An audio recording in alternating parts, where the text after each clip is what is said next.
Hello friends, welcome back to my channel. ये हमारी answer writing की क्लास 4 है, जिसमें हम आज सुबह वाले क्वेश्चंस डिस्कस करेंगे। तो मैंने क्या आज क्वेश्चंस पोस्ट करे थे देख लेते हैं।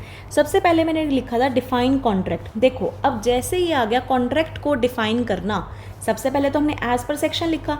अब ये सेक्शन वाली चीज़ हम यहाँ पर भी ब्रैकेट में लिख सकते हैं, section 2H of Indian contract act, जैसे भी आप लोगों को ठीक लगे, बट मैंने स्टार्टिंग में ही मेंशन करा है। तो एग्रीमेंट जो भी इन्फोर्सिबल है लॉ के द्वारा, वो हमारा क्या हो जाता है, कॉन्ट्रैक्ट। अब देखो, अगर सिर्फ बोल रहे डिफाइन कॉन्ट्रैक्ट, ऐसा नहीं है तुम पहले एग्रीमेंट को डिफाइन करोगे फिर तुम कॉन्ट्रैक्ट को डिफाइन करोगे। Answer is no. जो क्वेश्चन में पूछा है डायरेक्ट उसी पे रहो। ओके, जैसे सेक्शन लिख दिया, एक दो एग्जांपल्स लिख दो। कोई केस लो याद आ रहा है कॉन्ट्रैक्ट के बेस पे, वो लिख दो।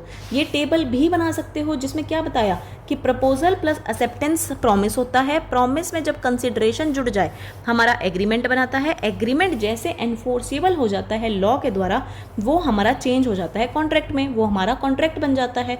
तो ये हो गया हमारा आंसर डिफाइन कॉन्ट्रैक्ट का। अगले पे आ जाओ।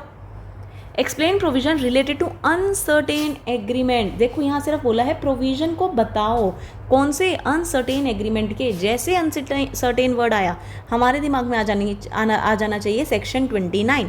तो agreements the meaning of which is not certain, जिसका मीनिंग ही सर्टेन नहीं है या हम सर्टेन नहीं कर सकते, वो एग्रीमेंट्स हो जाते हैं हमारे वॉइड। कौन से एग्रीमेंट्स हैं ये, अनसर्टेन एग्रीमेंट्स। इसके भी बहुत सारे एग्जांपल्स दे रखे हैं डायरेक्ट में, वहाँ से एग्जांपल लिख देना। कोई केस लॉ याद आ रहा है तो केस लॉ भी लिख सकते हो। केस लॉ तुम्हें पॉजिटिव नंबर ही मार्क करवाते हैं, फैच करवाते हैं। चलो अगले पे आ जाओ, लास्ट पे। लास्ट क्वेश्चन हमारा क्या था, देखो मैं ज़्यादा लंबी वीडियोस नहीं बनाऊंगी, टाइम नहीं वेस्ट करना, सिर्फ क्वेश्चन के आंसर्स डिस्कस करने हैं। हमारा अगला क्वेश्चन था डिफरेंशिएट करना था एग्रीमेंट और कॉन्ट्रैक्ट में। इसमें भी कई सारे डिफरेंसेस बन जाते हैं, मैंने यहाँ मेन तो लिख दिए। अब यहाँ पे तुम जो भी इसका सेक्शन नंबर हो वो भी मेंशन कर सकते हो, ठीक है। पहले जो सेक्शन नंबर है उसके हमने डिफाइन कर दिया, promise and set of promise जो कंसिडरेशन बनाते हैं एक दूसरे के लिए।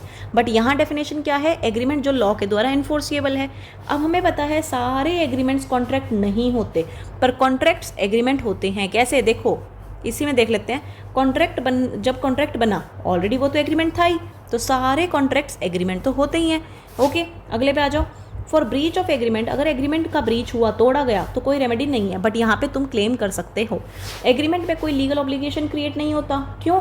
क्योंकि हमारा कोई वो कॉन्ट्रैक्ट तो बनता नहीं, और कॉन्ट्रैक्ट ही लीगल ऑब्लिगेशन क्रिएट करता है, बट यहाँ पे लीगल ऑब्लिगेशन होगा कॉन्ट्रैक्ट में। फिर मैंने बोला इसका स्कोप वाइड है, क्योंकि इसमें हर तरह के एग्रीमेंट आ जाते हैं, इलीगल, वॉइड, वैलिड, सब कुछ। बट इसमें ऐसा नहीं होता, नैरो है as compare to agreement. Only वो एग्रीमेंट आते हैं इसमें जो लॉ ने एनफोर्स करवाए हैं, ठीक है। अब इसमें भी तुम n नंबर ऑफ एग्जाम्पल है, अपनी मर्जी से जो भी तुम्हें सूटेबल लगे वो तुम लिख सकते हो। ओके, ये थी हमारी मेंस की फोर्थ वीडियो। नेक्स्ट क्वेश्चंस कल पोस्ट करेंगे। Thank you for watching.